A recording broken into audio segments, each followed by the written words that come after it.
Oh hi, you just caught me doing some running. If this next half hour is about anything, though to be perfectly honest that's a big if, it's about running, hence the title. This should really be the bit where I make some grand pronouncements that what it's really about is the human condition, or something like that. But no, it is mainly about running. But then, aren't we all running from something, Carl? I hear you ask. Well no, that's not really the case, and it involves a crude exploitation of double meaning that, to be frank, I find objectionable.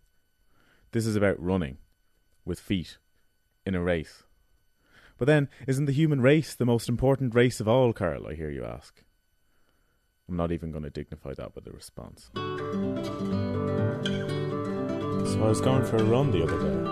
I really like running, particularly once you get into a rhythm, finding yourself surging through parks and along pathways, weaving through waddling civilians in a blur of virtue and self-discipline. You feel like in a world of your own, untouchable by mere mortals, hamstrung by their addiction to a strolling pace. However, inevitably, there are moments where you are dragged back into the real world from such self-satisfied reveries. Having to stop at traffic lights is one such jolt. You stand powerless as cars pass by, suddenly feeling exposed, vulnerable, and unsure what to do with the various parts of your body. The other day, as a young boy no more than about 10 years old passed me by, I heard him blurt out the words, "Ugh, I run like a faggot." I was initially quite taken aback by his apparently spontaneous outburst of self-deprecating candour, until it slowly dawned on me that his use of a first-person pronoun was in fact illusory, and that he was actually referring to my running style. That wasn't very nice. Hello. So this is the first of a series of diary entries that will detail my preparations for a half marathon I'm running in Connemara in the west of Ireland next month. The Connemarathon. Do you see what they did there? The tummy seems as good a place as any to start, for no particular reason. So of course nutrition is an important part of any training schedule.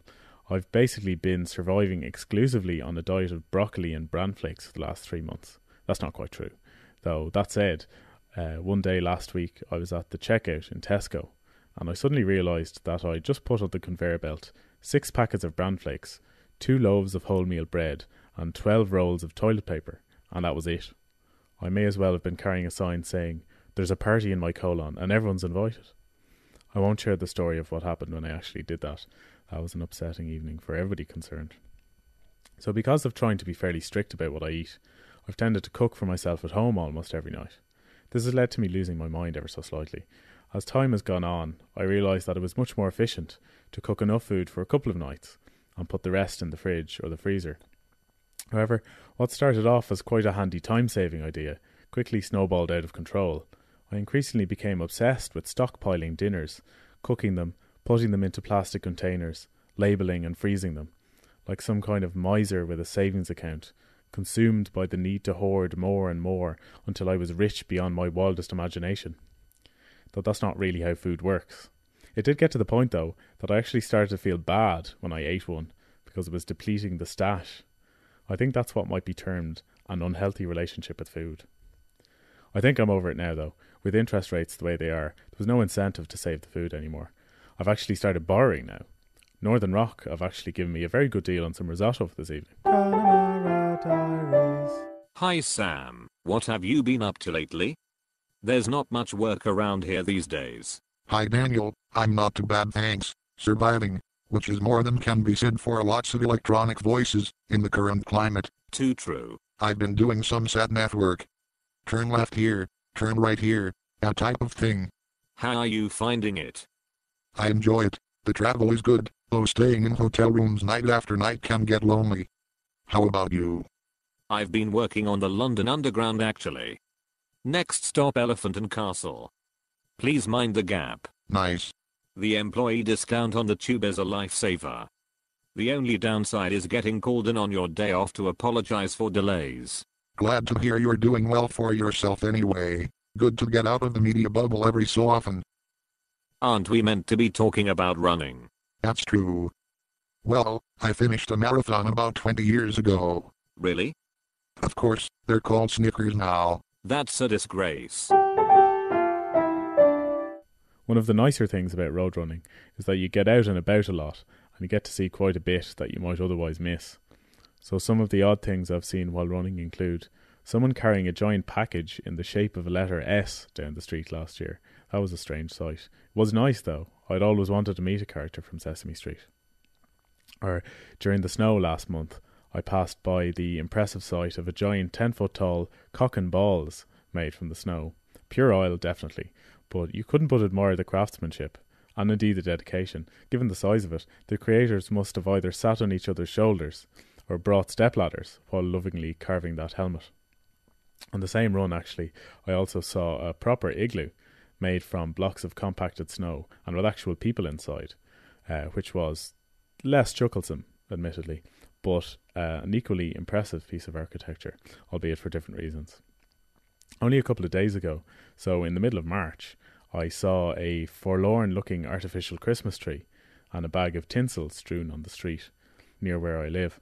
The pathos of the scene was counteracted somewhat by the thought that the family had lasted almost 3 months after Christmas before finally giving up the dream and taking their decorations down.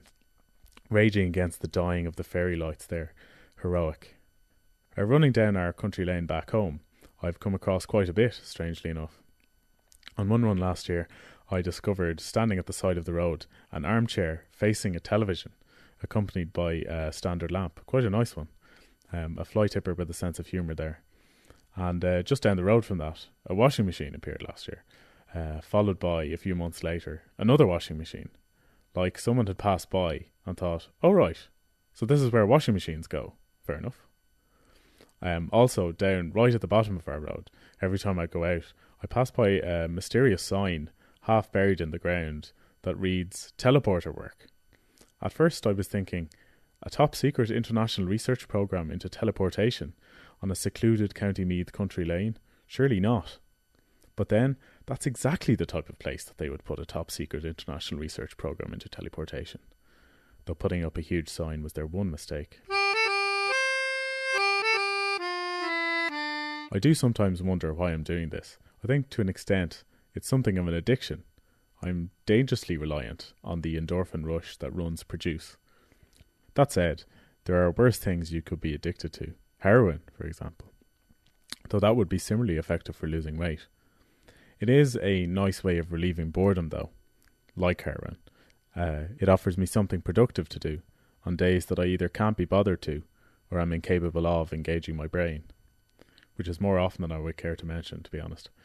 But I tend to run on big days where I'm not really sure what to do with myself. Christmas, my birthday, Valentine's Day. That Valentine's Day run was great. People say to me, Carl, you can't run away from your feelings forever. But maybe I can. I certainly ran 10 miles away from them that day. Though that said, it was a loop. So I ended up back where I started. Forget that, it's a bad example.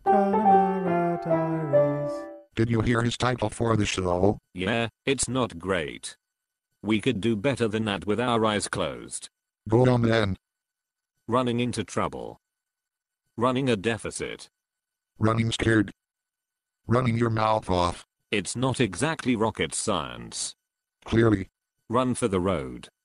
Run love. Playing the race card. The moaniness of the long distance runner. How the West was run. I could go on. Chariots of Dire.